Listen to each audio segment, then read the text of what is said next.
ఒకటే చెప్పదలుచుకున్నా అండి, నథింగ్ ఈజ్ ఫ్రీ. మనకి జీవితంలో దొరికే ఏ వస్తువు కానీ ఏ విషయం కానీ ఉచితంగా రాదు. దాని వెనకాల హిడెన్ కాస్ట్ ఉంటుంది.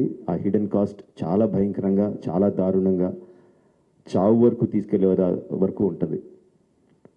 సినిమాలు ఏముంది, ఫ్రీగా చూస్తున్నాం కదా, అంతే కదా, దీంట్లో పెద్దది ఏముంది అనుకుంటున్నారు. బట్ ఆ పైరసీ సినిమాలు చేసే వాళ్ళు ఏమీ సంఘసేవ చేయట్లేదండి. వాళ్ళు ఫ్రీగా ఏం చేయట్లేదు. అంత పెద్ద పెద్ద వెబ్సైట్లు, అంత పెద్ద పెద్ద సర్వర్స్ అవన్నీ హోస్ట్ చేయాలంటే చాలా ఖర్చు అవుతుంది. దానికంతా ఆ డబ్బు అంతా ఎక్కడి నుంచి వస్తుందండి? మా దగ్గర నుంచి రావట్లేదు డబ్బు.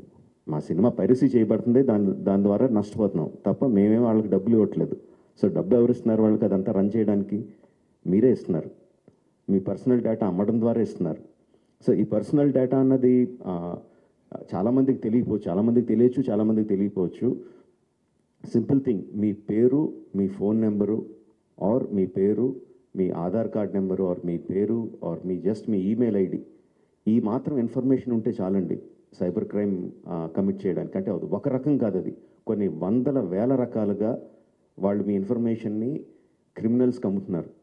మీ దగ్గర నుంచి మీరు తీసుకోవడానికి జస్ట్ మీ పేరు, ఫోన్ నెంబర్ ఎంటర్ చేస్తే సరిపోద్ది అనుకుంటున్నారు. బట్ ఆ ఇన్ఫర్మేషన్ని వాళ్ళు క్రిమినల్స్కి అమ్ముతున్నారు. ఆ క్రిమినల్స్ చేసే సైబర్ క్రైమ్స్ దాని మూలంగా ఎఫెక్ట్ అయినాయి. ఎన్నోసార్లు ఎన్నో రకాలుగా వీడియోస్లో చూపిస్తున్నాం. జస్ట్ డబ్బులు పోవడం కాదు, ప్రాణాలు పోయే వరకు వెళ్తుంది.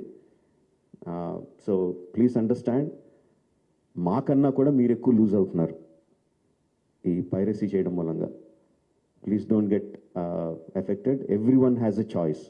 కొన్ని వందల రూపాయలు పెట్టి సినిమా థియేటర్కి వెళ్ళి చూడడం ఒకటి, సంవత్సరానికి కొన్ని వందల రూపాయలు పెట్టి నెట్ఫ్లిక్స్ లాంటి లెజిటిమేట్ సైట్స్ని సబ్స్క్రిప్షన్ తీసుకొని సినిమా చూడడం ఒకటి, ఫ్రీగా ఈ పైరసీ సైట్లో చూడడం ఒకటి.